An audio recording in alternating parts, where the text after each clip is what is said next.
Hi, it's Niall here from Beat Breakfast, and I'm going to read you a story today. I love this one. It's called Giraffes Can't Dance. Let's get into it. Gerald was a tall giraffe whose neck was long and slim, but his knees were awfully bandy and his legs were rather thin.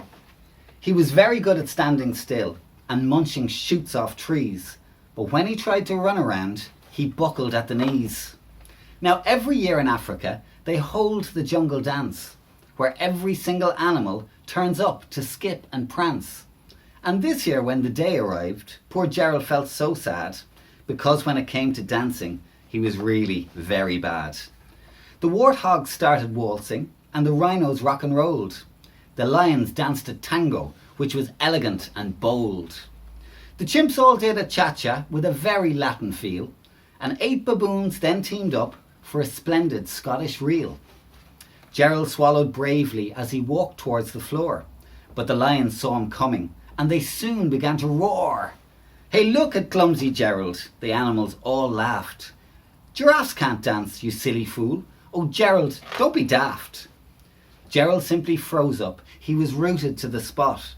They're right, he thought. I'm useless. I feel like such a clot. So he crept off from the dance floor and he started walking home. He'd never felt so sad before, so sad and so alone. Then he found a little clearing and he looked up at the sky. "The moon can be so beautiful," he whispered with a sigh. "Excuse me," coughed a cricket who'd seen Gerald earlier on, "but sometimes when you're different, you just need a different song. Listen to the swaying grass and listen to the trees. To me, the sweetest music is those branches in the breeze. So imagine that that lovely moon is playing just for you. Everything makes music if you really want it to." With that, the cricket smiled and picked up his violin. Then Gerald felt his body do the most amazing thing. His hoofs had started shuffling, making circles on the ground. His neck was gently swaying and his tail was swishing around. He threw his arms out sideways and he swung them everywhere. Then he did a backward somersault and leapt up in the air. Gerald felt so wonderful. His mouth was open wide. "I'm dancing, yes, I'm dancing. I'm dancing," Gerald cried.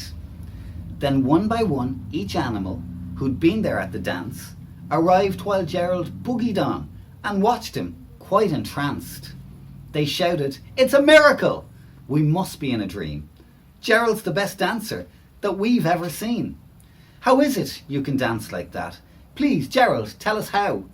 But Gerald simply twizzled round and finished with a bow. Then he raised his head and looked up at the moon and stars above. "We all can dance," he said, "when we find music that we love."